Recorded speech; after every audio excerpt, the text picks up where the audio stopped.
Selamat pagi Bapak Ibu semua, selamat hari Minggu. Hari ini tanggal 11 Juli 2021. Selamat kita ketemu lagi dalam ibadah online hari ini.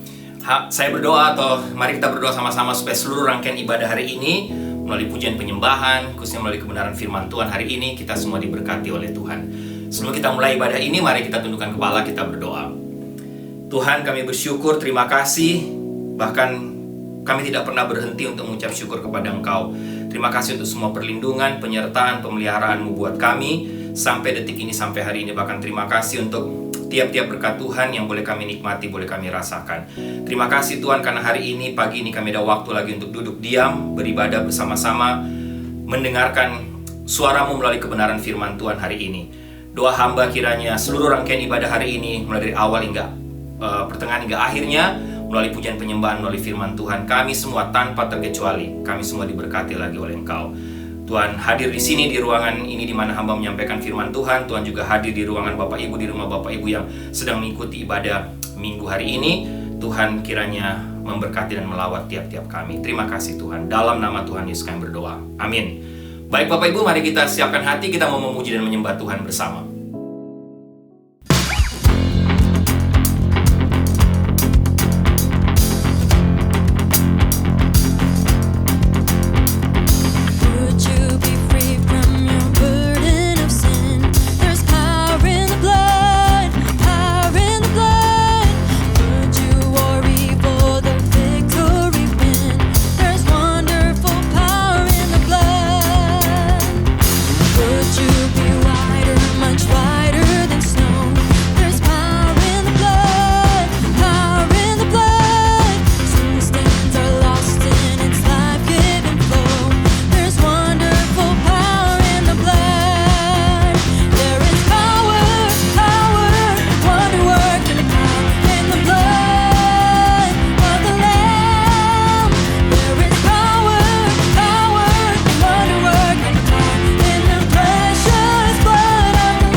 Lord, I come, I confess, bowing here, I find my rest, and without you, I fall apart. You're the one that guides my heart. Lord, I need you, oh, I need you. Every hour I need you. My one defense, my righteousness, oh God, how I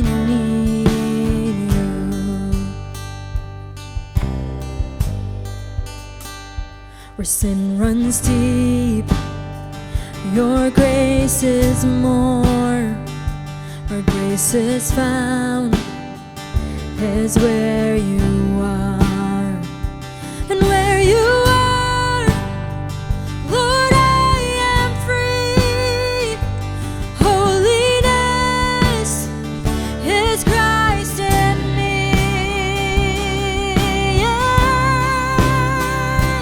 Lord, I need you.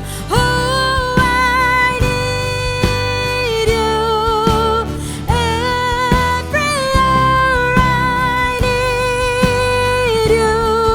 My one defense, my righteousness. Oh God, how I need you. So teach my song to rise to you when temptation comes my way.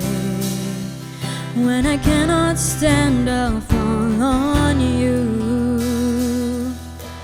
Jesus, you're my hope and stay. When I cannot stand, I'll fall on you. Jesus, you're my hope and stay.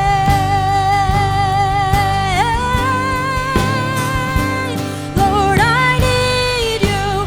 Oh, I need you. Every hour I need you. My one defense, my righteousness. Oh God, how I need you. You're my one defense, my righteousness. Oh God, how I need you.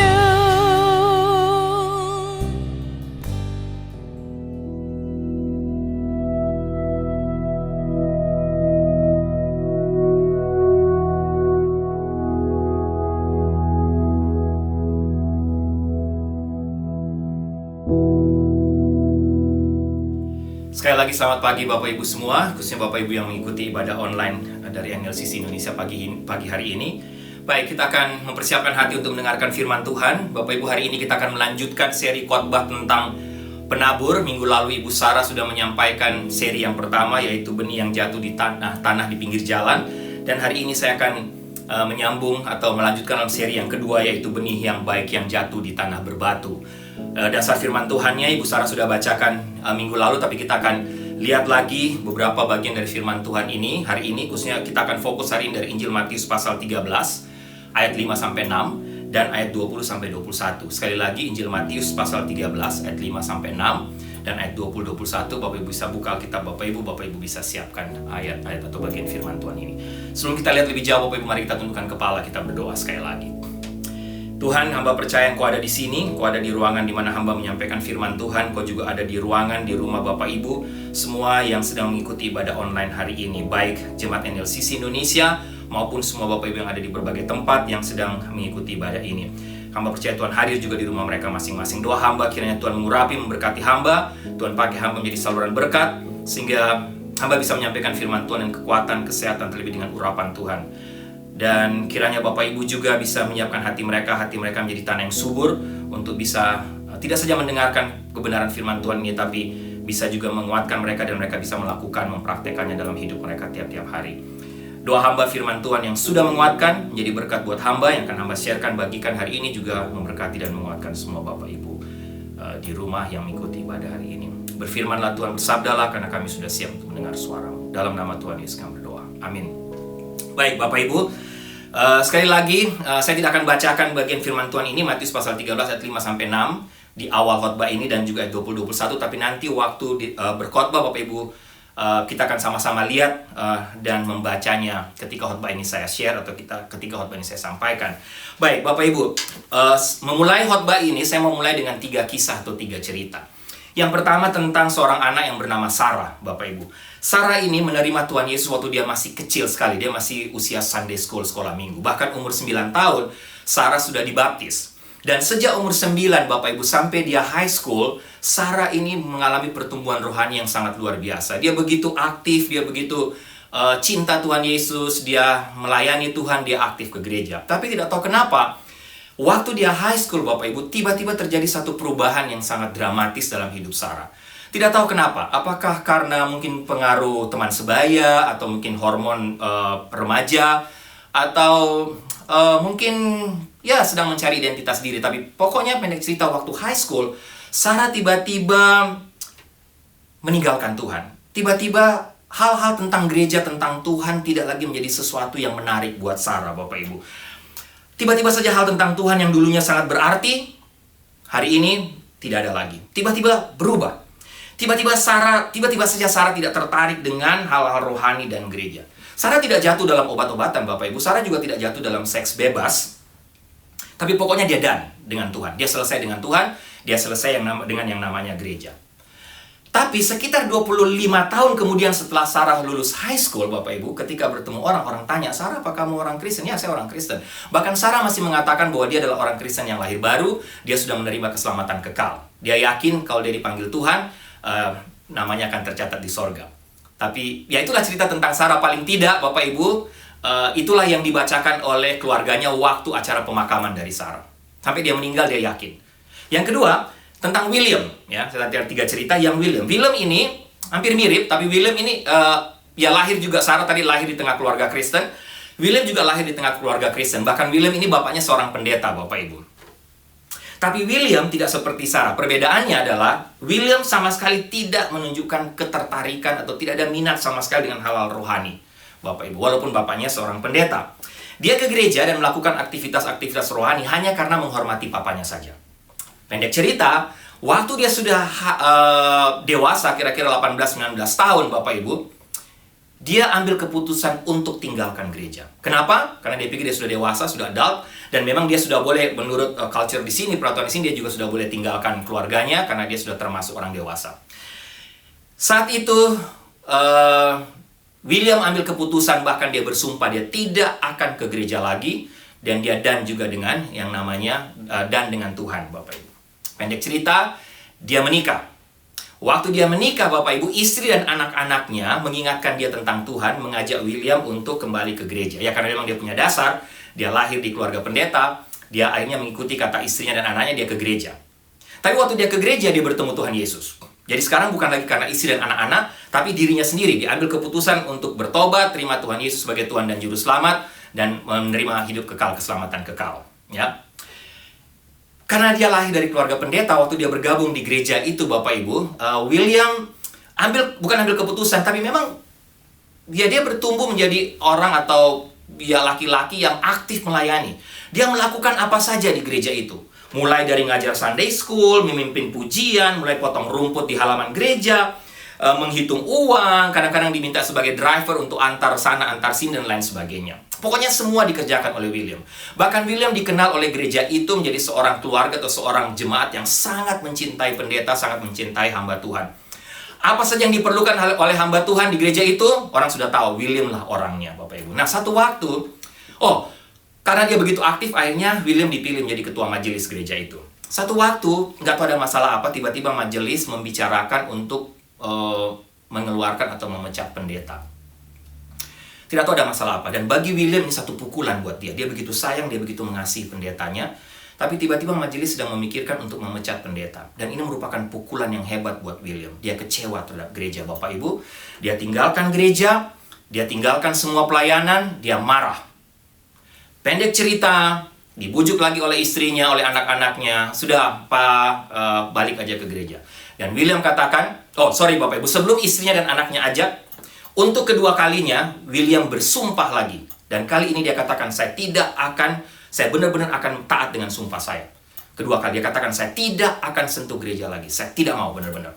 Bapak Ibu, tadi saya katakan istrinya anaknya coba membujuk dia lagi, dia kembali ke gereja. Tapi kali ini, dia kembali karena hanya mengikuti apa yang istri dan anak-anaknya inginkan. Tidak ada lagi semangat sama sekali. Dia ke gereja hanya, mengikuti istri dan anak-anak. Tapi keinginan untuk berdoa, baca Alkitab tidak ada lagi. Bahkan itu yang terjadi dengan hidup William. Dia kecewa, dia tinggalkan Tuhan, gereja, sampai dia meninggal. Oke, Sarah, William. Bapak Ibu, yang ketiga sekarang, tentang Janet. Janet ini agak berbeda dengan Sarah dan William karena Janet tidak bertumbuh di keluarga Kristen sama sekali. Tidak ada latar belakang basic keluarga Kristen. Janet baru umur 27 tahun, sesudah 27 tahun baru dia mendapatkan Alkitab pertama selama hidup dan itulah pertama kali dia baca Alkitab. Tapi Janet punya masalah yang agak berbeda. Sampai umur 27 tahun dia pertama kali baca Alkitab itu, Janet tidak menikah. Dia terus berdoa supaya dia bisa mendapatkan teman hidup, Bapak Ibu. Tapi dia tidak pernah temukan dan akhirnya Janet putus asa. Bagi dia mimpi-mimpi untuk mendapatkan seorang laki-laki idaman, teman hidup yang nanti jadi suami menjadi semacam mimpi buruk. Di tengah situasinya, keputusasaannya mendapat teman hidup itu, dia membaca sebuah buku, sebuah tulisan. Kata-katanya begini, jika engkau mau menjadi orang yang tepat, engkau harus menjadi orang yang tepat. Habis baca itu, Janet berpikir, kemudian pendek cerita dia bertemu Tuhan, dia ambil keputusan untuk menerima Tuhan Yesus sebagai Tuhan dan Juru Selamat. Dan bagi Janet, ya, untuk menjadi orang yang tepat, dia harus hidup serius, hidup sungguh-sungguh dengan Tuhan. Berlanjut demikian rupa, Bapak Ibu, Janet juga akhirnya aktif di gereja. Dia melayani dalam berbagai bidang di gereja di tempat dia menjadi anggota. Tapi Bapak Ibu, Janet rupanya seorang yang tidak bisa katakan tidak. Apa saja diminta dia lakukan untuk tiap pelayanan-pelayanan di gereja, Bapak Ibu. Semua diminta dia kerjakan, dia tidak bisa mengatakan tidak. Dan akhirnya pemimpin gereja menemukan, oh, rupanya kenapa dia tidak bisa dapat teman hidup? Karena itulah tipe Janet. Dia orang workaholic yang tidak bisa berhenti kerja, sehingga mungkin menjadi semacam tantangan atau kesulitan untuk dia dapat laki-laki yang bisa mengikuti kecepatannya, Bapak Ibu. Tapi ketika di tengah jalan dia aktif di gereja tadi, Bapak Ibu, dia ketemu seorang laki-laki. Tapi Bapak Ibu, jadilah dia berpacaran dengan laki-laki itu. Tapi rupanya laki-laki itu adalah seorang laki-laki yang sudah berkeluarga, sudah punya istri. Jadi Bapak Ibu tahu apa yang terjadi. Jadi pendek cerita, Janet akhirnya dikenal di gereja itu sebagai wanita yang punya affair dengan jemaat lain, dengan laki-laki yang sudah punya istri, Bapak Ibu. Jadi bahan pembicaraan, pendek cerita sama, Janet kecewa. Dia tidak mau pelayanan lagi, dia stop, dia done dengan Tuhan. Ya. Karena bagi dia laki-laki ini sudah menjadi segala-galanya. Dia tidak peduli lagi apa kata orang. Tapi dia mau fokus, dia meneruskan hubungannya dengan laki-laki ini, Bapak Ibu. Dan akhirnya dia tinggalkan Tuhan, dia berhenti hadir dalam kebaktian, dia berhenti hadir dalam ibadah. Itulah Janet, Bapak Ibu. Akhirnya dia ke gereja hanya setahun sekali. Baik Bapak Ibu, itulah tiga kisah tentang Sarah, William, dan Janet. Tapi sebenarnya 3 cerita tadi itu Bapak Ibu bukan kisah nyata. Itu fiksi, buatan. Tapi coba Bapak Ibu perhatikan. Ada kesamaan antara 3 karakter tadi dalam kisah yang saya ceritakan tadi dengan kehidupan nyata. Benar nggak Bapak Ibu? Saya nggak tahu Bapak Ibu pernah nggak ketemu atau punya teman, sahabat, keluarga, atau Bapak Ibu pernah kenal dengan orang-orang dengan karakter tadi. Orang-orang yang sudah mendengarkan firman Tuhan, mendengarkan Injil. Mereka juga akhirnya menerima Tuhan sebagai Tuhan dan Juru Selamat. Mereka katakan mereka bertobat. Mereka sudah menerima keselamatan kekal. Mereka juga membuktikan diri aktif dalam pelayanan. Membuktikan iman mereka. Mereka aktif dalam pelayanan di gereja. Tapi di tengah jalan mereka mengalami persoalan. Mereka mengalami kekecewaan. Mereka mengalami masalah. Mereka jatuh. Mereka gagal. Mereka tinggalkan gereja. Mereka tinggalkan pelayanan. Bahkan mereka tinggalkan Tuhan. Saya nggak tahu Bapak Ibu. Cerita tadi karangan. Tapi saya rasa 3 kisah tadi banyak kita temui dalam kenyataan hidup tiap-tiap hari. Pertanyaan untuk kita adalah, apakah orang-orang seperti Sarah atau kasus-kasus seperti Sarah, William, Janet, orang yang tadinya entah masih kecil atau waktu dia sudah dewasa, dia menerima Tuhan Yesus sebagai Tuhan dan Juru Selamat, dia bertobat, dia aktif, tapi dia menghadapi masalah, dia gagal, dia tinggalkan Tuhan sampai dia meninggal. Pertanyaannya, apakah orang-orang seperti tadi mereka masuk surga tidak? Bapak Ibu, masuk surga nggak mereka? Saya percaya, kalau kita baca Alkitab, jawaban Alkitabnya jelas. Tidak. Mereka tinggalkan Tuhan. Mereka tidak masuk surga. Tapi yang saya tidak percaya, yang kita mau lihat lebih jauh adalah, dapatkah orang kehilangan surga atau kehilangan keselamatan kekal mereka karena mereka gagal di tengah jalan? Karena mereka gagal dalam beberapa aspek atau salah satu aspek dalam hidup mereka. Bisa nggak mereka kehilangan keselamatan kekal mereka? Nah, Bapak Ibu, Alkitab dengan jelas mengajarkan bahwa orang percaya sejati yang sudah bertobat, sudah terima Tuhan Yesus sebagai Tuhan dan Juru Selamat, mereka akan selamat selama-lamanya. Sekali selamat, mereka tetap selamat. Tidak mungkin keselamatan itu hilang. Artinya, kalau Bapak Ibu dan saya atau kita sudah born again, kita sudah menerima keselamatan kekal, keselamatan itu tidak mungkin hilang. Oke, Bapak Ibu. Tapi jangan lupa, Alkitab juga menghubungkan keselamatan kekal dengan ketekunan orang percaya. Keselamatan dan ketekunan orang-orang percaya. Dua unsur ini tidak bisa dipisahkan, Bapak Ibu. Menurut saya seperti dua sisi uang logam yang tidak bisa dipisahkan. Artinya, orang yang sudah diselamatkan, pasti mereka akan terus menjadi orang percaya. Mereka akan terus menyembah Tuhan. Mereka akan terus menaati Tuhan sampai mati, sampai mereka dipanggil Tuhan. Dan kalau mereka gagal untuk bertahan di satu aspek hidup mereka, itu tidak berarti bahwa mereka kehilangan keselamatan mereka. Sebaliknya, kita kembali ke 3 kasus tadi. Kasus-kasus seperti 3 kisah atau 3 kasus seperti Sarah, William, dan Janet tadi, menurut saya bukan mereka kehilangan keselamatan kekal mereka. Bukan mereka, kita katakan mereka sudah terima keselamatan kekal dan akhirnya keselamatan kekal itu hilang karena mereka gagal. Tapi menurut saya, lebih tepat kita katakan bahwa Sarah, William, Janet atau kasus yang sama seperti tadi, mereka adalah orang-orang yang memang tidak pernah benar-benar menerima keselamatan kekal itu. Mereka tidak pernah benar-benar diselamatkan sejak awal. Oleh karena itu saya setuju dengan apa yang dikatakan oleh seorang hamba Tuhan, penulis bernama Dr. Joel Gregory yang mengatakan, iman yang gagal sebelum garis finish memiliki cacat fatal sejak awal. Menarik Bapak Ibu. Saya setuju. Apa yang Joel Gregory katakan, iman yang gagal sebelum garis finish memiliki cacat fatal sejak awal. Dan itulah poin yang Yesus sedang tekankan dalam teks kita ketika dia berbicara tentang benih yang jatuh di tanah berbatu, Bapak Ibu. Sekali lagi, mari kita lihat tadi. Saya bilang, pasal 13 ayat 5-6. Apa kata firman Tuhan? Sebagian jatuh di tanah yang berbatu-batu, yang tidak banyak tanahnya. Lalu benih itu pun segera tumbuh karena tanahnya tipis. Tetapi sesudah matahari terbit, layulah ia dan menjadi kering karena tidak berakar. Dan perhatikan ayat 20-21 ketika Yesus menjelaskan arti perumpamaan ini. Yesus melanjutkan penjelasannya. Yesus katakan, benih yang ditaburkan di tanah yang berbatu-batu ialah orang yang mendengar firman itu dan segera menerimanya dengan gembira. Tetapi ia tidak berakar dan tahan sebentar saja, kata Yesus. Apabila datang penindasan atau penganiayaan karena firman itu, orang itu pun segera murtad. Nah, Bapak Ibu perhatikan, di sini Yesus sedang mendeskripsikan atau menjelaskan sesuatu. Menurut saya, penjelasan Yesus tentang tanah berbatu ini akan membantu Bapak Ibu dan saya untuk memahami bagaimana hati manusia meresponi firman Tuhan. Dan inilah inti dari pelajaran yang ingin Tuhan Yesus angkat di sini. Apa intinya? Yesus ingin sampaikan kepada kita bahwa ada beberapa orang yang tidak menanggapi dan melakukan kebenaran firman Tuhan yang mereka terima. Karena sebenarnya iman mereka adalah iman yang dangkal. Tapi saya lebih cocok memakai kata iman yang tidak menyelamatkan. Jadi Bapak Ibu, mari sama-sama kita lihat dan kita mau belajar dari ayat-ayat ini lebih jauh untuk melihat apa sebenarnya yang sedang Yesus maksudkan, Yesus ajarkan di sini, khususnya ketika dia sampaikan tentang benih yang jatuh di tanah berbatu, khususnya ketika dia berbicara tentang iman yang dangkal, iman yang tidak menyelamatkan. Ada beberapa hal Bapak Ibu yang saya mau kita fokus untuk melihatnya bersama, khususnya dengan tanah yang berbatu. Yang pertama, kalau Bapak Ibu baca ayat tadi dan perhatikan, tanah berbatu tampaknya subur, terlihat subur. Kenapa? Lihat. Kalau Bapak Ibu baca pasal 13 ayat 18-23, Yesus langsung mengomentari perumpamaan tentang penabur ini. Yesus langsung memberitahu kita bahwa benih itu, kalau nggak salah Ibu Sarah juga sudah sempat jelaskan minggu lalu, benih itu firman Tuhan, udah pasti.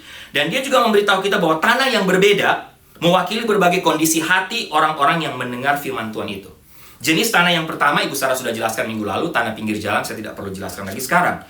Sekarang kita mau lihat dan fokus kepada jenis tanah yang kedua, yaitu tanah yang berbatu.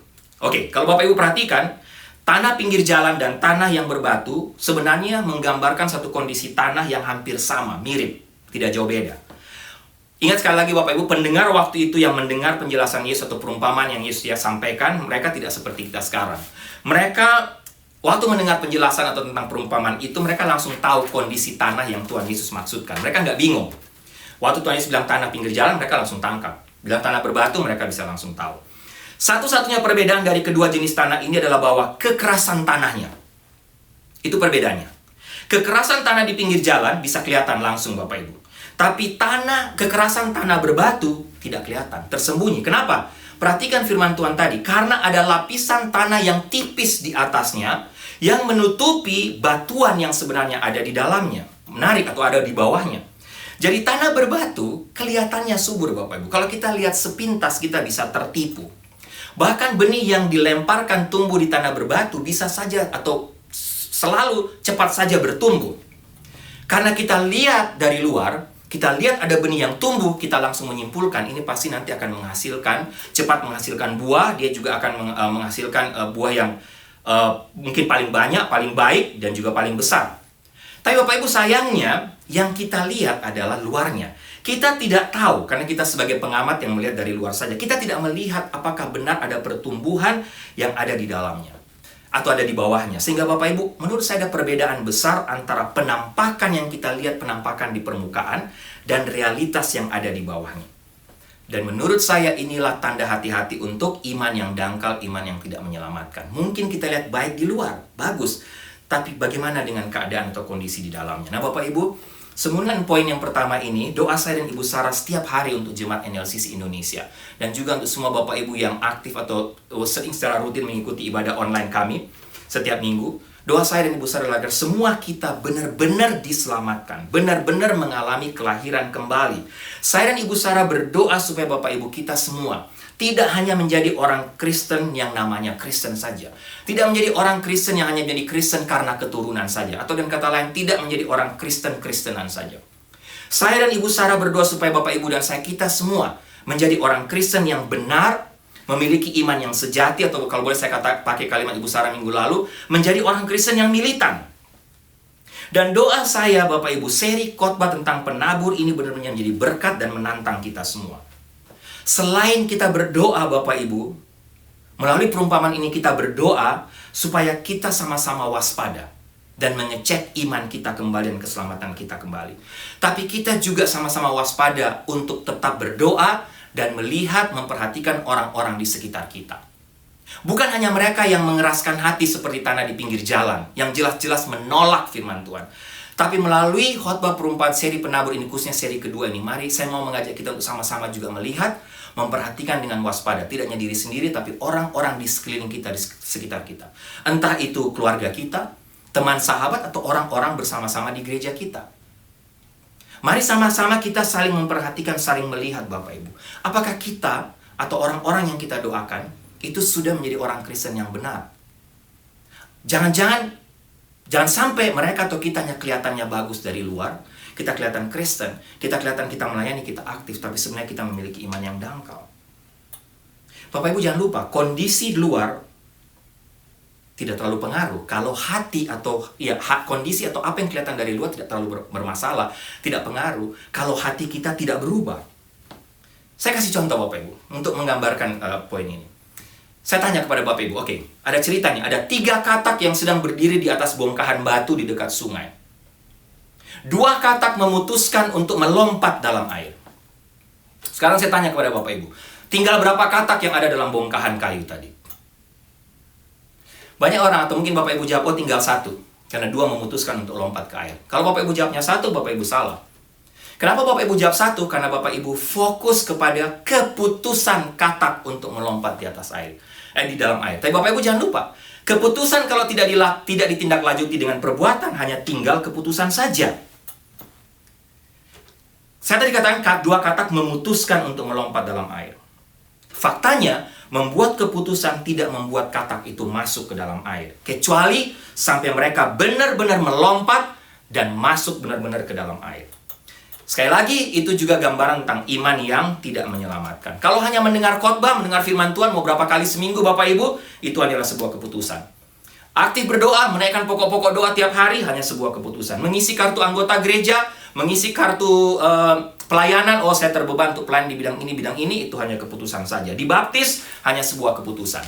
Melayani pekerjaan Tuhan hanyalah sebuah keputusan. Semuanya keputusan Bapak Ibu. Dan semua itu tidak akan membawa kita ke dalam kerajaan sorga.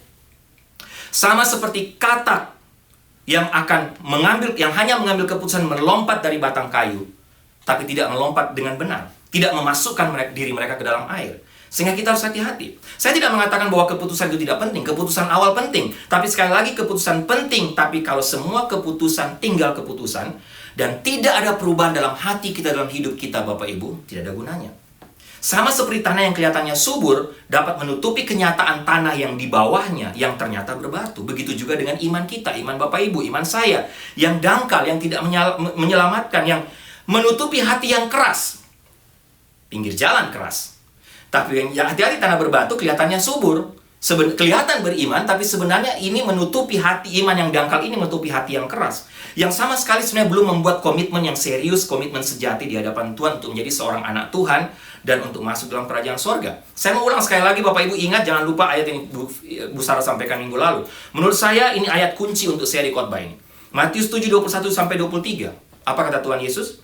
Yesus berkata, bukan setiap orang yang berseru kepadaku, Tuhan, Tuhan, akan masuk dalam kerajaan sorga, melainkan dia yang melakukan kehendak Bapakku yang di sorga. Ayat 22. Pada hari terakhir banyak orang akan berseru kepadaku, Tuhan, Tuhan, bukankah kami bernubuat demi namamu? Kami mengusir setan demi namamu dan mengadakan tanda mujizat demi namamu juga. Ayat 23, pada waktu itulah aku akan berterus terang kepada mereka dan berkata, aku tidak pernah mengenal kamu. Enyahlah daripadaku, kamu sekalian pembuat kejahatan. Ini ayat, semua kamu pembuat kejahatan. Sekali lagi, hati-hati Bapak Ibu. Tanah berbatu bisa kelihatan subur. Yang kedua, tanah berbatu rupanya kelihatan subur, tapi rupanya tidak memiliki akar. Ayat 20-21, Yesus katakan apa? Benih yang ditaburkan di tanah yang berbatu-batu ialah orang yang mendengar firman itu dan segera menerimanya dengan gembira. Ayat 21, tetapi ia tidak berakar dan tahan sebentar saja. Apabila datang penindasan atau penganiayaan karena firman itu, orang itu pun segera murtad. Bapak Ibu, tanah di tanah pinggir jalan, masalahnya benih tidak bisa masuk karena memang langsung kelihatan tanah yang keras. Tapi di tanah berbatu, benih bisa masuk, tapi masalahnya meskipun benih masuk, tidak bisa turun ke bawah, tidak bisa sampai ke bawah. Jadi waktu kehidupan baru kelihatannya tumbuh, nantinya pasti akan rontok Bapak Ibu. Kenapa? Karena memang di bawah adalah batu yang mendasari tanah itu. Dan itulah yang mencegah benih tadi untuk bisa membangun akar yang kuat di dalam tanah yang benar-benar subur.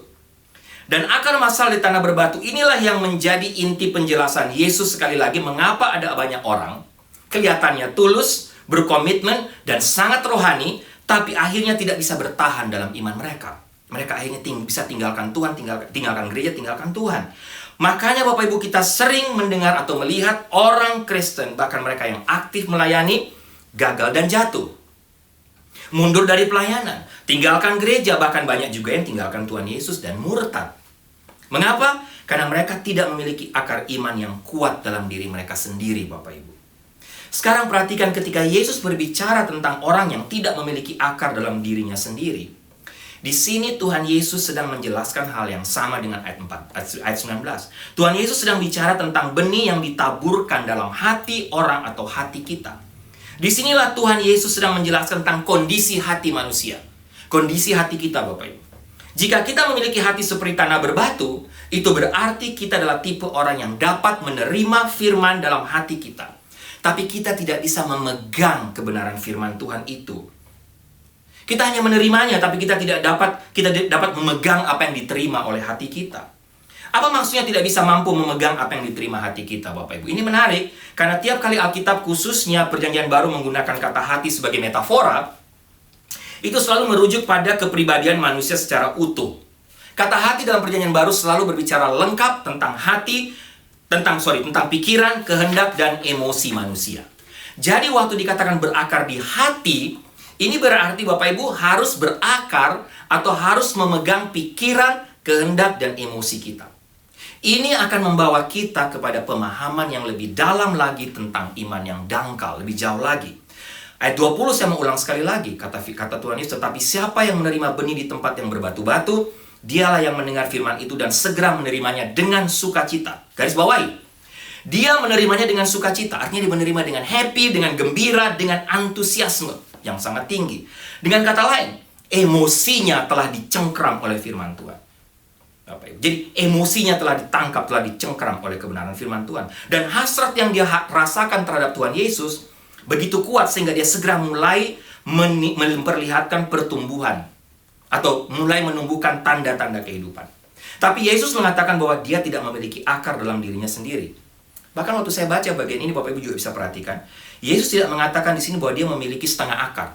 atau dia memiliki akar yang kurang baik, atau memiliki akar yang lemah, atau tidak memadai. Tapi Yesus secara jelas mengatakan dia tidak, orang ini tidak, atau tanah berbatu, benih yang tumbuh tanah berbatu, tidak memiliki akar. Kenapa?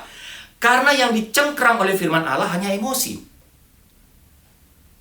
Tapi pikiran dan kehendaknya tidak. Nah, Bapak Ibu, ini adalah peringatan terhadap apa yang yang dikatakan atau pernah yang saya baca dikatakan oleh seorang pendeta dan penulis juga yang terkenal, Dr. R.C. Sproul. R.C. Sproul pernah menyebut satu istilah kekristenan sensual. Bapak Ibu, ini sama ketika kita menonton sebuah film romantis atau romantik zaman sekarang yang menceritakan kisah cinta sepasang anak muda yang di start dengan momen-momen yang sensasional, bahkan boleh dikatakan keduanya penuh dengan birahi seksual untuk saling memuaskan satu dengan yang lain. Tapi Bapak Ibu, apa yang terjadi? Sesaat saja. Antusiasme sensualisme mereka sesaat saja. Setelah itu ketika mereka berpisah, hilang. Tidak ada lagi hal-hal yang penuh emosi tadi. Hal yang sama Bapak Ibu bisa terjadi pada manusia dengan jenis yang kedua ini, dengan metafora yang Tuhan gambarkan. Hati manusia dengan tanah yang berbatu. Yang kita lihat adalah dari luar adalah perasaan mereka yang begitu kuat. Gairah mereka yang begitu kuat. Boleh saya katakan gairah spiritual, gairah rohani mereka, dan bahkan pengalaman supranatural yang mereka alami. Tapi jangan lupa Bapak Ibu, itu tidak cukup. Itu saja tidak cukup untuk menumbuhkan dan mempertahankan iman yang menyelamatkan. Jika Bapak Ibu dan saya, jika kita semua tidak membiarkan firman Allah menyucikan kita secara lengkap, mencengkram kita secara lengkap, baik pikiran maupun kehendak serta emosi kita secara bersamaan, maka hidup Bapak Ibu dan saya, hidup kita tidak akan pernah mengalami buah iman yang menyelamatkan. Itu berarti iman kita masih dangkal kalau hanya menyentuh salah satu dari ketiga unsur tadi, ketiga unsur hati tadi. Apalagi kalau hanya mencengkram emosi kita Bapak Ibu. Oleh sebab itu poin ini penting, kita perlu membiarkan firman Tuhan berakar dalam pikiran, kehendak, dan emosi kita. Tidak bisa hanya pada salah satunya. Sehingga Bapak Ibu, poin yang kedua ini, mari kita tanyakan kepada diri kita sendiri. Bagaimana dengan akar kita hari ini?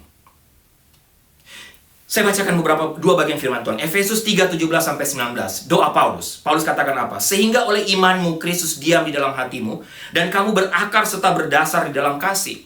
Aku berdoa supaya kamu bersama-sama dengan segala orang kudus dapat memahami betapa lebarnya dan panjangnya dan tingginya dan dalamnya kasih Kristus.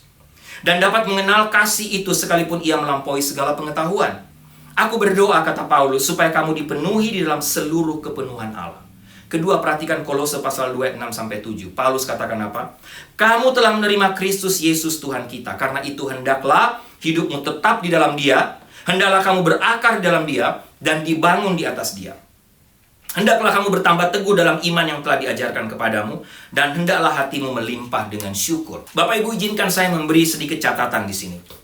Sebagai pengikut Kristus, khususnya sebagai hamba Tuhan, kita harus sangat hati-hati untuk memastikan bahwa jemaat kita, atau paling tidak saya nih, jemaat saya, atau kalau Bapak Ibu perhatikan orang-orang di sekeliling Bapak Ibu, entah itu sesama jemaat, keluarga kita, orang-orang yang sedang kita layani, Bapak Ibu, mari kita lihat mereka dengan hati-hati.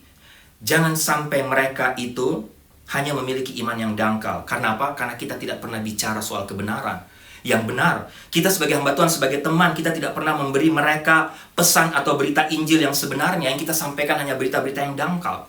Kita harus berusaha untuk hidup sesuai dengan standar penginjilan Bapak Ibu yang Alkitab katakan. Khususnya yang Paulus katakan, kalau saya bisa kutip dalam 1 Korintus pasal 1 ayat 22-24. Ini standar penginjilan. Paulus katakan apa? Orang-orang Yahudi menghendaki tanda dan orang-orang Yunani mencari hikmat.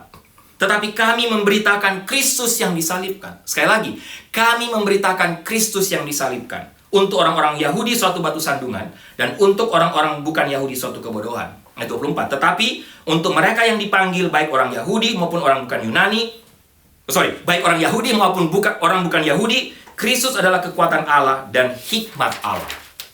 Bapak Ibu, ada satu ilustrasi. Sebuah gereja tua di sebuah kota besar menuliskan kata-kata di papan pengumuman mereka di luar gereja, mengutip 1 Korintus pasal 1 ayat 23 tadi yang saya bacakan. Apa yang mereka tulis di pengumuman itu? Kami memberitakan Kristus yang disalibkan. Tapi Bapak Ibu, ceritanya begini. Seiring dengan waktu, mungkin karena papan pengumuman itu lupa atau tidak selalu dibersihkan oleh pengurus gereja, lumut mulai tumbuh di dinding pengumuman itu. Dan satu hari, lumut mulai menutupi 2 kata dari 4 kata dalam pernyataan itu. Kata yang disalibkan itu tertutup oleh lumut, sehingga orang hanya bisa baca, kami memberitakan Kristus. Dan berlanjut terus Bapak Ibu, tanpa disadari oleh gereja itu, lumut itu terus bertumbuh, sehingga sekarang yang terbaca adalah hanya 2 kata, kami memberitakan. Apa artinya Bapak Ibu? Sayang sekali, menurut saya apa yang tertulis atau yang saya lihat dari ilustrasi tadi, apa yang tertulis di papan pengumuman gereja itu, yang telah tertutup lumut sebagian tadi telah menjadi realitas dan gambaran banyak gereja di sini, di negara ini, di mana kita tinggal. Lumut dosa, kekhawatiran, ketakutan, keraguan, kompromi, materialisme, dan masalah-masalah sosial dan masalah-masalah kejiwaan telah begitu mencengkram kekristenan di Amerika, yang banyak kali akhirnya menjadi inti dari apa yang kita khotbahkan atau khotbah-khotbah yang Bapak Ibu dan saya dengar. Tapi terkadang karena fokus kepada situasi-situasi yang terjadi, menjawab emosi, menjawab kebutuhan jiwa manusia, khotbah-khotbah yang disampaikan hanya menyentuh dan memuaskan emosi orang. Khotbah-khotbah kita hanya untuk supaya orang senang dengan khotbah kita. Tidak salah tentunya, kalau orang nggak senang, gimana Bapak, orang nggak senang dengan khotbah kita, gimana kita bisa membawa mereka kepada Kristus. Tapi khotbah-khotbah itu juga akhirnya hanya menyentuh luar saja, supaya orang senang dengan kita, dengan khotbah kita, atau supaya orang senang datang ke gereja kita, demi menjawab kebutuhan mereka. Tapi inti dari berita atau berita Injil yang sesungguhnya menjadi kabur. Bagaimana dengan khotbah-khotbah tentang dosa, tentang kelahiran kembali, tentang sorga, tentang neraka, tentang penghakiman, tentang rapture, tentang akhir zaman, tentang mempertahankan hidup kudus, ketegasan terhadap dosa? Bapak Ibu masih sering dengar khotbah-khotbah seperti ini sekarang? Tapi Bapak Ibu sekali lagi jangan lupa, kalau saya boleh pakai istilah, menggaruk tanah tidak akan menghasilkan buah. Yang menghasilkan buah adalah ketika kita menanam benih, sehingga benih itu berakar sangat dalam. Yang pertama, hati-hati tanah berbatu kelihatannya subur. Kedua, yang pasti tanah berbatu tidak berakar. Yang ketiga, kalau Bapak Ibu baca, tanah berbatu satu hari nanti akan menghadapi panas matahari.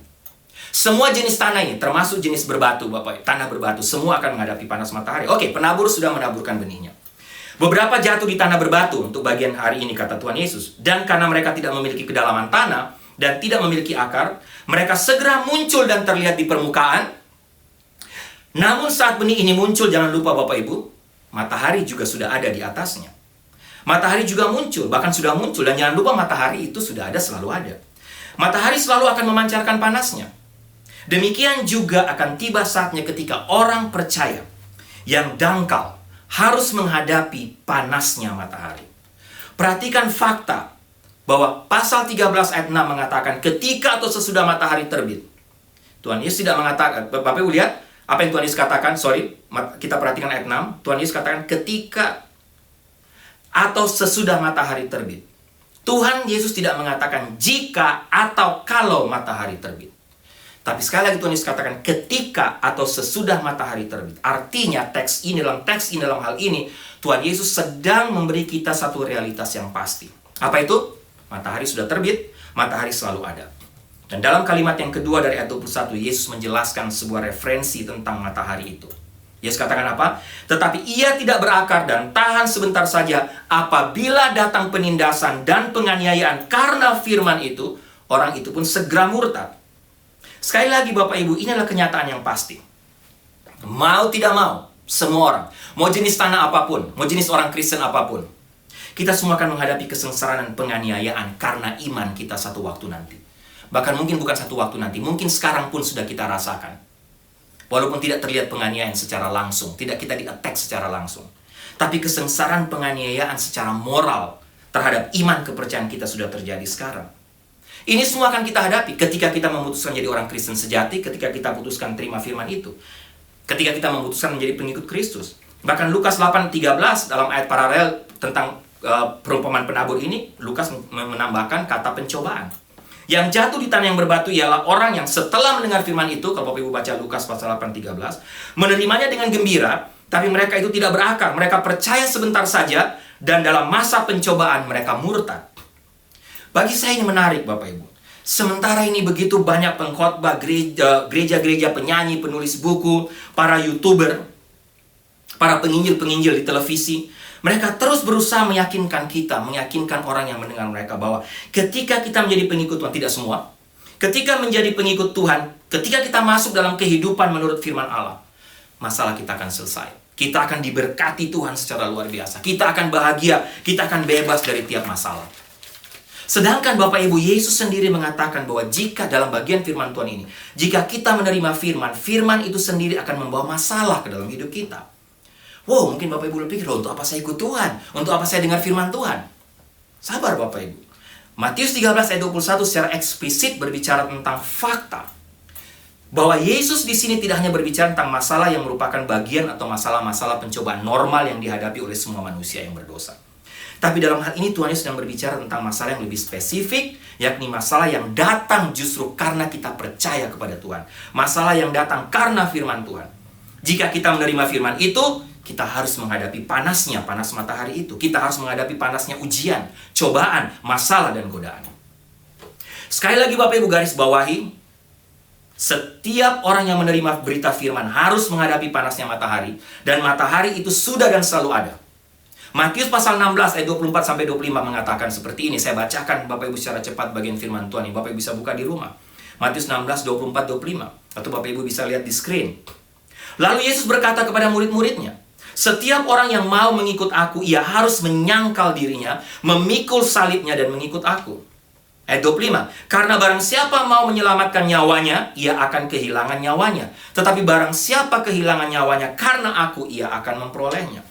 Kisah Para Rasul pasal 14 ayat 22 menuliskan bahwa Paulus dan Barnabas kembali ke Listra, Ikonium, dan Antiokhia. Di tempat itu mereka menguatkan hati murid-murid dan menasihati mereka supaya apa? Supaya mereka bertekun di dalam iman.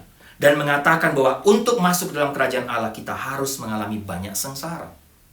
Filipi 1:29, sebab kepada kamu dikaruniakan bukan saja untuk percaya kepada Kristus, melainkan juga untuk menderita untuk Dia. 2 Timotius pasal 3:12, memang setiap orang yang mau hidup beribadah dalam Kristus Yesus akan menderita aniaya. Ingat Bapak Ibu, firman Tuhan, Yakobus 1 ayat 2-3, Yakobus melangkah lebih jauh dengan mengatakan, saudara-saudaraku, anggaplah sebagai suatu kebahagiaan apabila kamu jatuh ke dalam berbagai-bagai pencobaan. Sebab kamu tahu bahwa ujian terhadap imanmu itu menghasilkan ketekunan. Oke, Bapak Ibu, izinkan saya mengulang lagi sekali lagi ya. Ingat, setiap orang yang menerima firman itu harus menghadapi panasnya matahari. Mungkin bagi Bapak Ibu ini berita buruk. Tapi betul, ini boleh dikatakan berita buruknya. Setiap orang yang menerima firman itu harus menghadapi panasnya matahari. Tapi sekarang, apa kabar baiknya? Ingat khotbah saya Bapak Ibu tentang pencobaan Tuhan Yesus yang ketiga 2 minggu yang lalu? Apa itu? Setan tidak dapat menandingi Tuhan. Setan tidak dapat mengendalikan matahari. Ini berita baik buat Bapak Ibu dan saya. Terbit dan terbenamnya matahari, jangan lupa ada di tangan siapa? Ada di tangan Tuhan yang Maha Kuasa.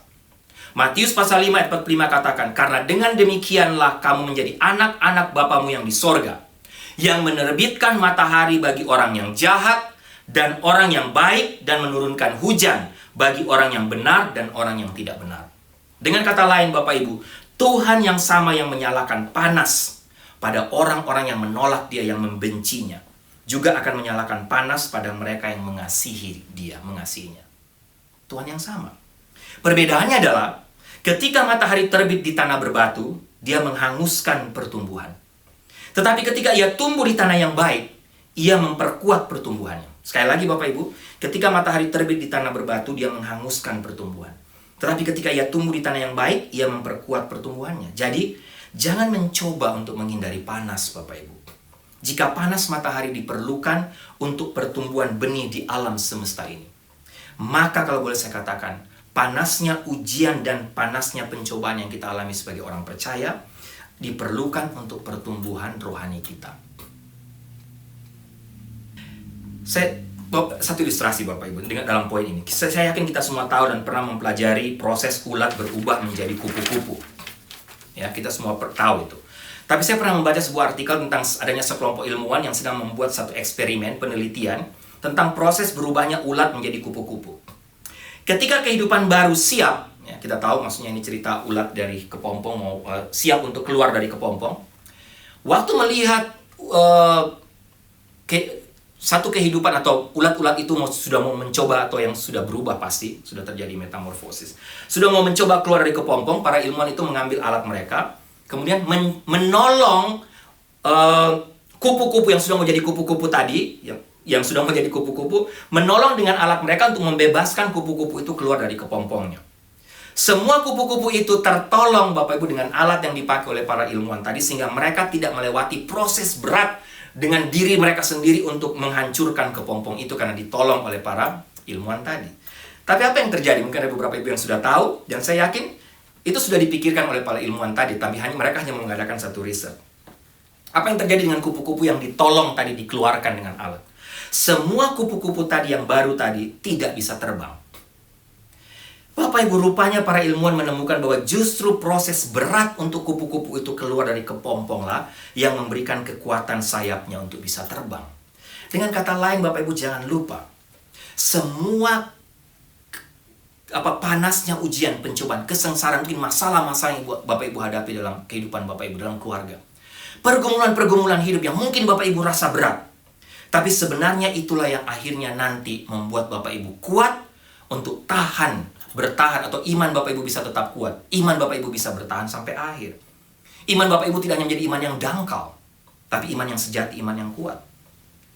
Demikian juga Tuhan. Jika Tuhan mengambil semua kesengsaraan dan penganiayaan yang kita hadapi karena firman, kita tidak akan pernah, Bapak Ibu dan saya tidak akan pernah menjadi orang percaya yang sesuai dengan panggilannya untuk semua kita. Oke Bapak Ibu, yang terakhir, yang keempat. Yang pertama, ingat, tanah berbatu kelihatannya subur, hati-hati. Tapi yang pasti tanah berbatu yang kedua tidak berakar. Dan ingat, tanah berbatu sama dengan semua jenis tanah yang lain, tetap akan menghadapi panasnya matahari, karena panas itu sudah ada. Dan yang keempat, tanah berbatu tidak dapat mempertahankan kehidupan, Bapak Ibu. Saya suka baca tulisan-tulisan dari Dr. Warren Swersberg. Saya punya banyak beberapa bukunya. Di salah satu bukunya dia pernah menulis kalimat menarik. Iman yang tidak pernah diuji tidak dapat dipercaya. Sekali lagi, iman yang tidak pernah diuji tidak dapat dipercaya. Dan Bapak Ibu, itulah kelemahan fatal dari iman yang dangkal, iman yang tidak menyelamatkan. Mereka seperti benih yang jatuh di tanah berbatu. Mereka mendengar firman itu, menerimanya dengan sukacita, dan mulai menunjukkan tanda-tanda kehidupan. Tapi ketika matahari kesengsaraan, penganiayaan muncul dalam hidup mereka, mereka tidak memiliki nutrisi dan makanan untuk menopang kehidupan mereka. Sehingga pertanyaan penutup untuk topik ini atau bagian firman Tuhan hari ini Bapak Ibu adalah, apakah kekristenan dengan iman yang dangkal?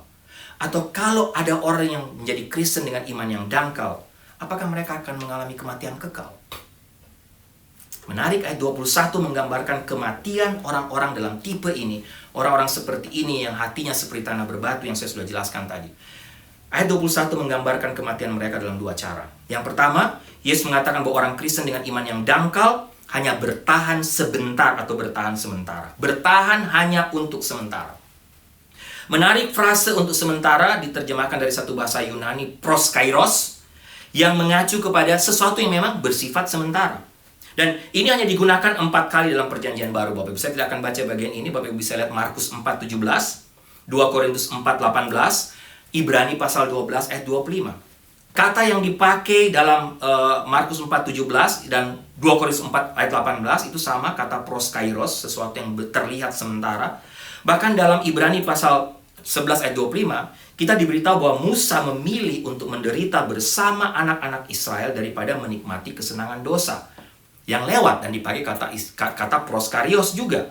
Ya, jelas Bapak Ibu, apa maksudnya? Kesenangan dosa bersifat sementara, jangan lupa, sangat bertolak belakang dengan iman sejati. Karena iman yang sejati akan selalu melewati ujian waktu. Sekarang mungkin happy, gembira, hidup dalam kesenangan dosa, tapi sekali lagi semuanya bersifat sementara. Ketika ujian itu datang, mereka tidak mampu bertahan, dan mereka tinggalkan Tuhan. Yang pertama, kematian mereka dikatakan dengan kata apa? Mereka tidak bisa bertahan, mereka hanya bertahan untuk sementara saja. Tapi yang kedua, Yesus tidak hanya memberitahu kita bahwa orang Kristen dengan iman yang dangkal hanya bertahan sebentar, tapi dia juga mengatakan bahwa mereka akan tersandung. Dan menarik, kata tersandung yang dipakai dalam bahasa Yunani adalah skandalizo. Dari kata inilah kita mengenal sekarang ada istilah skandal atau skandalisme. Apa artinya skandal? Skandal, Bapak Ibu sudah sering dengar kata ini, tapi skandal sebenarnya berbicara tentang sesuatu yang menyebabkan seseorang, dan biasanya orang yang sangat terkenal, public figure, orang penting, karena sesuatu maka orang ini akhirnya tersandung. menghalangi jalan yang tadinya mulus. Kira-kira itulah skandal Bapak Ibu. Dan dalam perjanjian baru itu digunakan untuk merujuk pada orang yang secara rohani marah, kecewa, dan akhirnya tersandung dalam perjalanan rohani mereka. Terkena skandal secara rohani. Yesus berkata di sini bahwa ketika orang Kristen dengan iman yang dangkal menghadapi panas, mereka menjadi kecewa oleh firman Allah. Khususnya ketika apa yang mereka percaya tidak terjadi, yang akhirnya membuat mereka mundur. Sekali lagi Bapak Ibu bisa lihat ayat 20-21. Dan Bapak Ibu, sebagai hamba Tuhan menjadi tantangan buat saya harus hati-hati. Jangan-jangan banyak orang tidak bisa bertahan pada zaman sekarang ketika penganiayaan, ketika pergumulan-pergumulan itu datang. Mereka banyak tinggalkan Tuhan akhirnya karena kesalahan dari kita sebagai hamba Tuhan atau para pengkhotbah. Karena kita hanya menyampaikan firman Tuhan yang dangkal. Bapak Ibu sekarang semuanya atau pagi ini, hari ini semuanya terserah kepada kita masing-masing. Yang pasti jika kita ingin diselamatkan, melalui perumpamaan ini Tuhan Yesus ingatkan kita. Kita harus bertekun dan bertahan dalam firman apapun yang terjadi. Matius 24:13 katakan, tetapi orang yang bertahan sampai pada kesudahannya akan selamat. Yohanes 8:31-32 mengatakan, maka katanya kepada orang-orang Yahudi yang percaya kepadanya, jikalau kamu tetap dalam firman-Ku, kamu benar-benar adalah murid-Ku.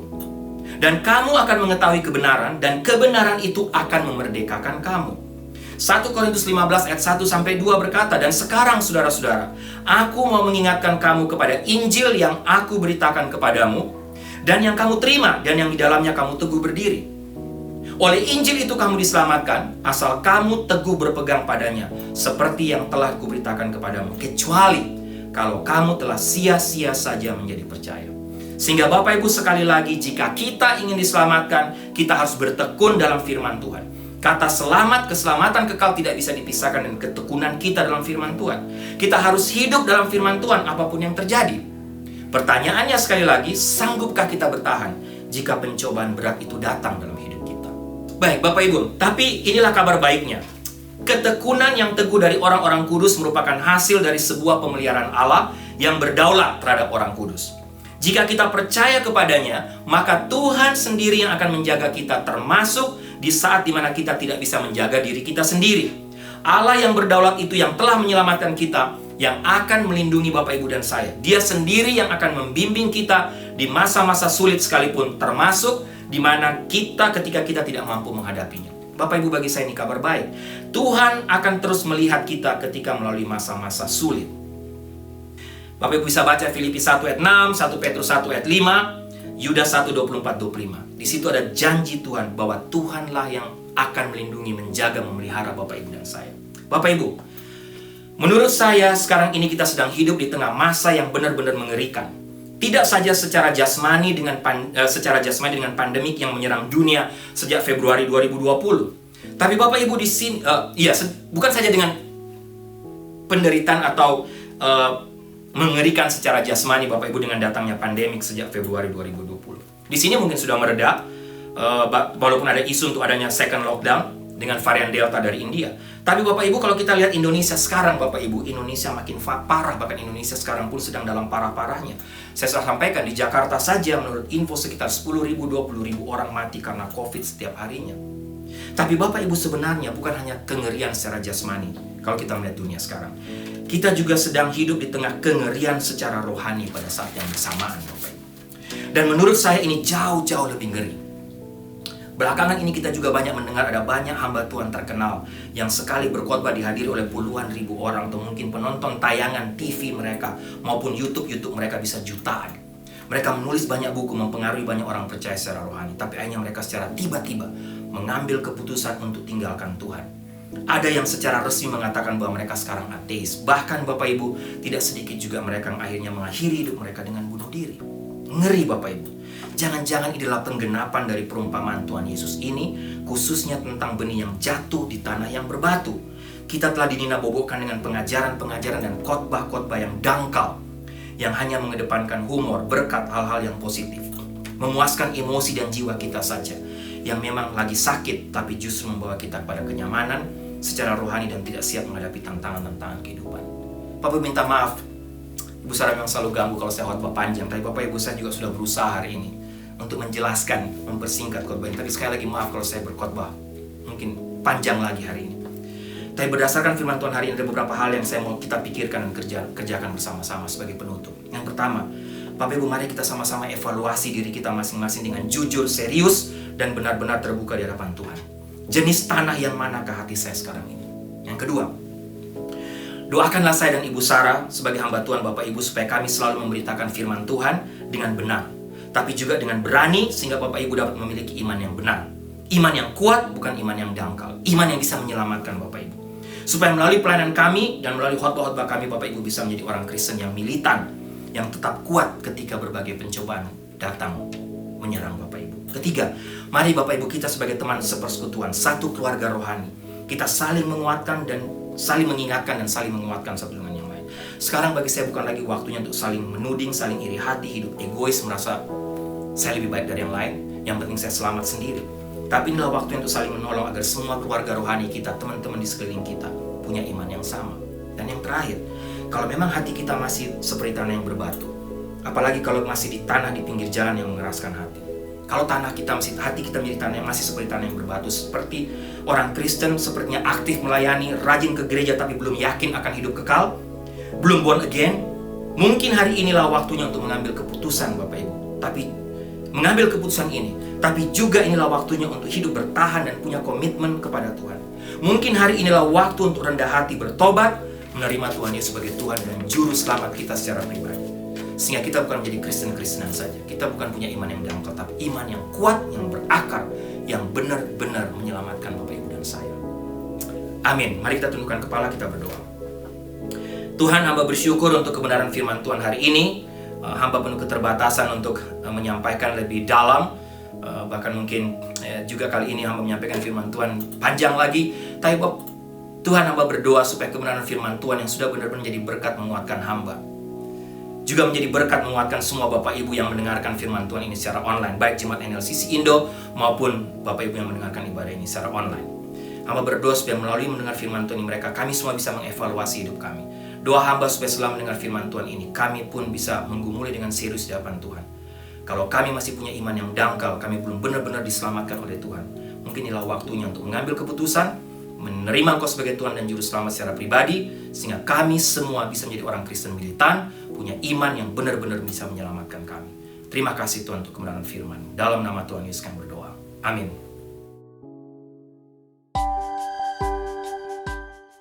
Baik Bapak Ibu, doa saya kita semua diberkati oleh kebenaran firman Tuhan lagi hari ini melalui khotbah tentang benih yang jatuh di tanah yang berbatu. Sebelum saya tutup dalam doa berkat, ada beberapa satu pengumuman khususnya yang berulang tahun dalam minggu ini. Selamat ulang tahun untuk AIM, ya. Tuhan memberkati AIM, Ephraim Evander Muaya. Kiranya Ephraim bisa bertumbuh menjadi anak yang takut Tuhan, mengasihi Tuhan. Tuhan lengkapi AIM terus dengan tiap-tiap karunia talenta yang nantinya AIM juga bisa pakai untuk melayani Tuhan. Baik Bapak Ibu, mari kita tundukkan kepala, kita naikkan doa-doa syafaat kita. Ini saya akan tutup dalam doa berkat. Kita mau terus berdoa, saling mendoakan satu dengan yang lain. Doakan gereja kita dengan semua pelayanan yang Tuhan percayakan, baik di sini maupun di Indonesia, dengan semua misi yang Tuhan percayakan untuk kita. Tapi juga kita mau saling mendoakan supaya Tuhan melindungi, menjaga kita semua dan keluarga kita. Mari kita tundukkan kepala, kita berdoa.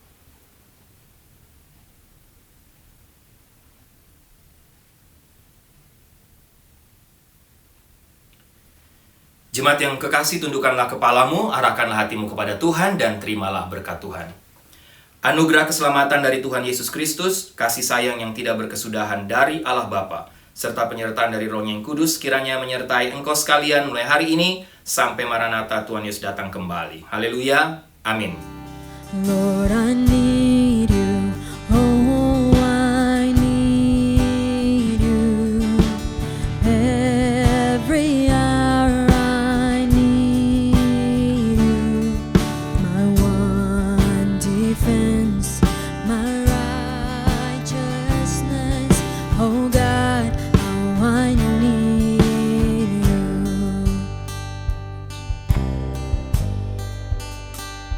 Where sin runs deep, your grace is more.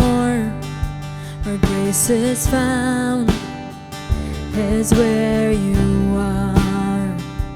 And where you are, Lord, I am free. Holiness